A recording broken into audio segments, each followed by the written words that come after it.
Hey, what's going on, everybody? I wanted to give my opinion on Battlefield 1, the beta that just ended. I unfortunately do not have any new matches for you guys, so this is actually the same gameplay as my Rush match.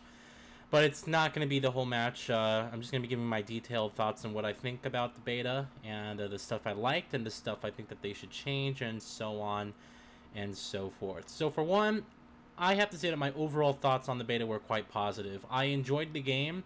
Getting into it, there's a bit of a different feel than your typical Battlefield game. This doesn't feel as fast-paced as Battlefield 4 does, and there's a lot of people who are saying that it feels similar to Star Wars Battlefront. I kind of agree with that, and I definitely say it's like a mix. It's like a blend between Battlefront and Battlefield. There's a certain way and the weight in terms of the movement that's very much similar to Battlefront.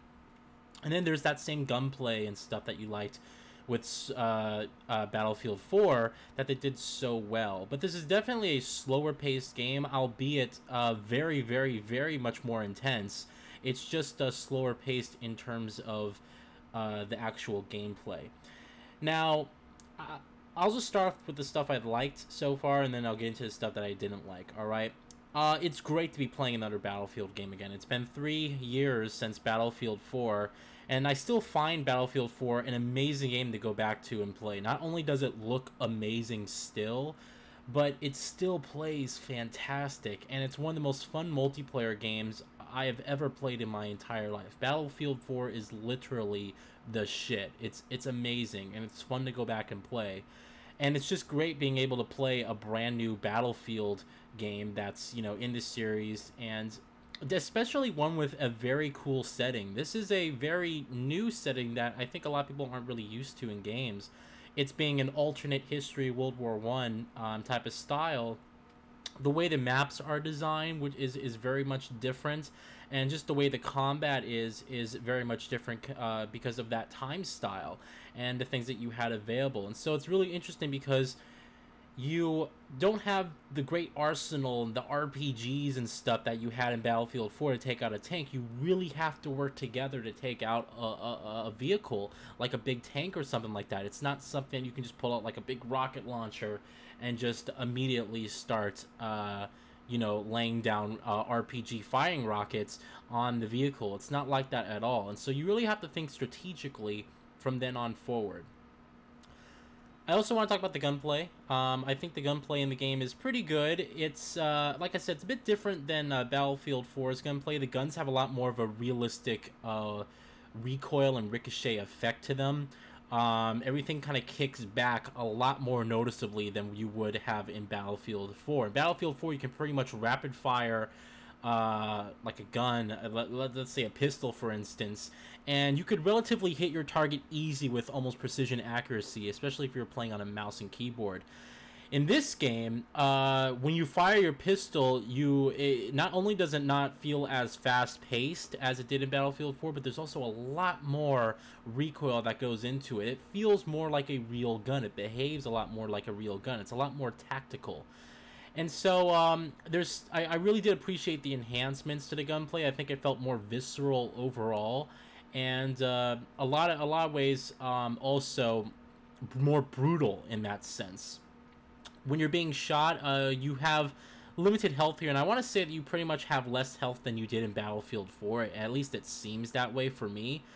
Battlefield 4, you could pretty much get shot, and you could do like this bunny hop jump effect where you kept jumping and jumping and jumping, and you can get to your get to cover a lot more quickly. In this game, it's not like that. You have an accelerated top sprint speed, but if you actually jump, you slow down. So they got rid of that bunny hopping effect, and with that being said, you just feel like you have less health overall. Again, you feel like you're a lot more vulnerable, and to a certain extent it's a lot more realistic that way because they didn't have the weapon protection systems and stuff like that we had right now in the modern day. No, they didn't have like bulletproof vests and all this crap. It's very much different, and it's really cool to see there and play that. You have to be a lot more tactical with the way you play and a lot more careful because there could be someone or something lurking around the corner just waiting to basically fry you and things like that. So it's pretty awesome. I also want to pay homage to the weather system in the game. I love the dynamic weather. It really does add a lot of depth to the multiplayer space, and I think it adds a lot of variety as well. It actually makes it seem like no two matches are the same in that respect, and it's pretty freaking cool. In this map specifically, they had a sandstorm that would come in, and so your visibility would be very, very, very limited. And there are times where you would like open fire on one of your own teammates because it just looked like he was an enemy. And then they also had like a storm, like high winds, kind of like a storm coming in. There was no rain in this map, unfortunately. It is the desert, so there was no rain in this map. But it's really interesting about that is when I played the map at E3. They did have the rain effect, and my god, that was the most beautiful rain I've ever seen in a video game, to be completely honest with you. Like the rain effect that they have in Battlefield 1, a lot of you guys I know didn't experience it in real time with this map, but playing on the map I did at E3, the rain was beautiful. So the dynamic weather, I think, really is a really awesome thing to add, and again, it adds that depth and variety to the multiplayer scene that I think a lot of games were missing, and it's really cool. I think a lot more games need to be welcoming, especially multiplayer games. I think they need to be welcoming these dynamic events, things like dynamic destructibility, dynamic weather, just more dynamism in the game, because it really helps feel like no two matches are the same. Instead of you just playing the same team deathmatch match on the same map, it can be very different how you approach it and how the actual weather may help you or not help you in that regard. In addition to that, I also I like the weapons that they had at hand. A lot of people had mixed feelings on the weapons, but I overall found the weapons to be fine. This was actually my favorite weapon in the beta, the weapon I'm using right now. I forgot what it's called. I think it's called something. It's the sharpshooter something. But it was my favorite weapon. It was a single shot, but it was very powerful and also very accurate. And it was able to kill people in just 3 shots. And so I really, really did like this weapon. It was semi-automatic. It was not an automatic assault rifle or submachine gun or anything like that. So it did really good at range, which especially for this map, because a lot of it is desert, it was the perfect gun for. So really, really did like the weapons, and overall the weapons in the game were pretty good. I like them, and they all had their pros and cons. I did find that this game was a lot more open to you shooting from the hip. Like, I found myself shooting from the hip a lot more in this game than I did in previous Battlefield games, just because of like the accuracy and control of some of the weapons require that you'd have a bigger hitbox or something like that. And so I found myself shooting from the hip a lot more often, and it was just cool. It was kind of a different feel overall. Now I'm going to get into the stuff that I did not like about the beta. One, I want to say, is this map. The map that they chose is terrible. It's a sniper's haven. There's literally no cover and no room for infantry unless you're in like the one little section, the one main central section in the map, which has like the city, village, and stuff like that. But other than that, it's just desert. It's all desert, and it's beautiful to look at, but it's horrendous to play on. If you're a sniper, you are probably having the time of your life playing this beta. But for the rest of us who are more into the whole run and gun type of gameplay, this was not a good map at all. In fact, it was horrible, and I did not enjoy playing on this map, and I'm very, very, very surprised that they only had one map to play on. I mean, most games come with most betas, I should say, come with like 2 maps to play on to break up the monotony of playing on the same map over and over and over again. This game, I mean, this beta just had one map, and it was just boring. It felt repetitive to play on the same map over and over and over again. Once you learned the map, if you were just doing infantry like most people, you know, were, they were all in one part of the map, one small section of the map. And so I just felt like the map choice was terrible. I did not like this map at all. There was very little room for infantry, and I'm very surprised they did not select the one that I played at E3. The one I played at E3 was very nice. It was like a cottage barn. It was beautiful. You had like these destroyed buildings and houses, but then there's really nice room for infantry, but also good room for snipers to overlook that. So I'm very surprised that they actually did not include that map in this beta. It's just an odd choice, but I did not like this map choice at all. It was beautiful to look at. You're seeing the graphics here. This is completely on ultra settings, running on a GTX 1080. The game ran beautiful, by the way. That's something I do want to mention. For a beta, this is one of the most optimized games ever, and DICE never disappoints with their PC releases, so really I'm not surprised. I was getting 80 frames per second on ultra settings, including temporal anti-aliasing on here, and it was performing beautifully. I'm talking like 70 to 80 frames per second nearly the whole time.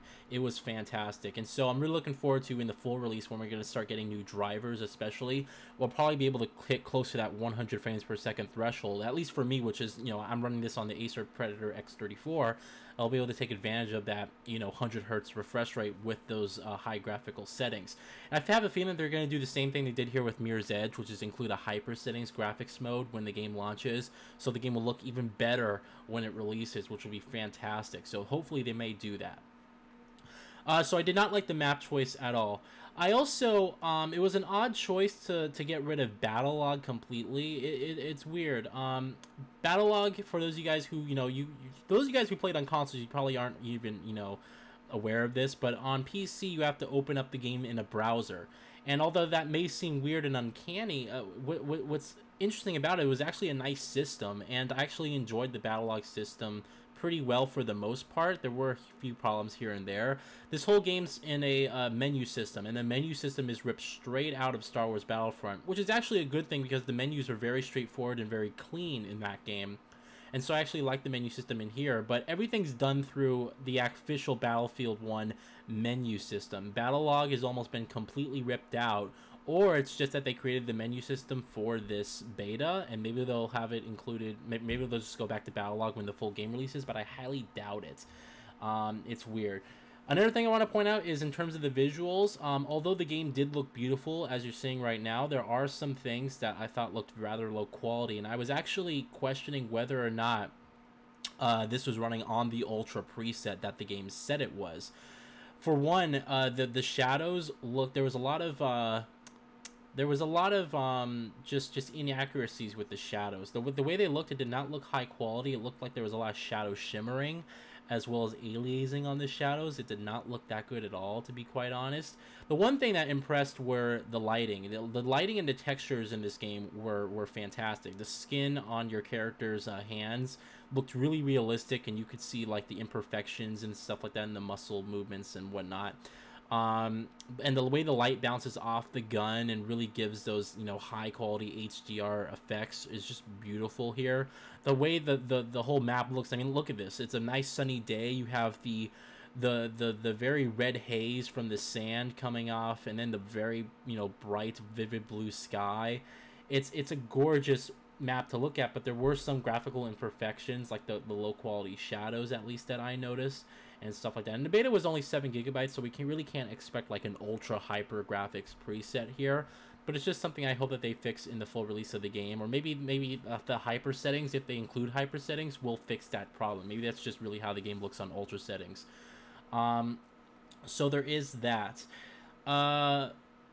I do think that you die a little bit too quickly in this game. That is one thing I do want to point out. Another thing I also want to say is the game also has a few glitches. Some people are complaining about major glitches, and to be honest, I never really experienced any major glitches in my playthrough of the beta, and I spent around 16 to 17 hours in the beta for Battlefield 1, and to be honest, I never experienced major glitches. Like, some people were saying people's faces weren't rendering at all, and so it was like the Assassin's Creed Unity bug all over again. I never experienced that in this whole beta of me playing it. In all of my 16 hours, I never experienced missing faces. The only thing I did experience is some weird I'm gonna use the term rubber band effect, but that's really not what the term is technically in video games. But when the people were running, like, the backpack would rubber band off the character up and down and up and down and up and down. It was weird, so it was a bit distracting there. And then there was another part where we got into a game. This happened actually to me twice. You got into a game and it wouldn't load your character's guns at all. Like, you wouldn't be able to select your guns. It would just be you running around the map. and you look down at your character's body, and you would see they'd be stuck in that standing man pose that they do when they do motion capture, and they're just floating around the map. So weird glitches like that. It is a beta, and they do have a month to fix it. And to be honest, I don't even think this is a very late build. To be completely honest, this build is probably from earlier in the year. This probably isn't even an up-to-date build, so it's probably been fixed by now. I mean, just minor issues here and there considering the bugs. It wasn't really anything major that I experienced, but it was still good. So I mean, overall, I just wanted to give my impressions on Battlefield 1, the beta. I liked it. I'm looking forward to the campaign. I hope that we get to play some iconic characters like Lawrence of Arabia, that who was mentioned in one of the latest trailers. I really do hope the campaign isn't an afterthought. DICE is never good with their stories. They have yet to impress me with any sense of a competent story whatsoever. So I'm hoping that the Battlefield 1 beta, I mean, from what I'm thinking and from what I'm hearing, it's a set of missions, it's like 6 missions or 6 sections, different sections that take place during the First World War. And this is alternate history, of course, but during the First World War, and you get to play as different characters and stuff like that. And so I think it could be a cool concept if it's nailed properly and if the levels are long. Like, if this is another, if all the levels are like half an hour to 45 minutes each, then that's bullshit. All the levels should be like at least an hour, in my opinion. And you should give the option for stealth and give the option for infantry and really approach the way that you want in these missions. It could really add some variety and some replayability to the single-player campaign as well. So yeah, I overall liked Battlefield 1. I'm looking forward to the game's release. I am excited and happy to be playing yet another Battlefield game. Even though this one handles a little bit differently than Battlefield 4, I still thought it was a joy to play. And I'm looking forward to playing the full game when it launches, especially the campaign. So I will talk with you all later. Thank you all for watching. Let me know what you think of the Battlefield 4 campaign, and I'll catch you later. Thanks.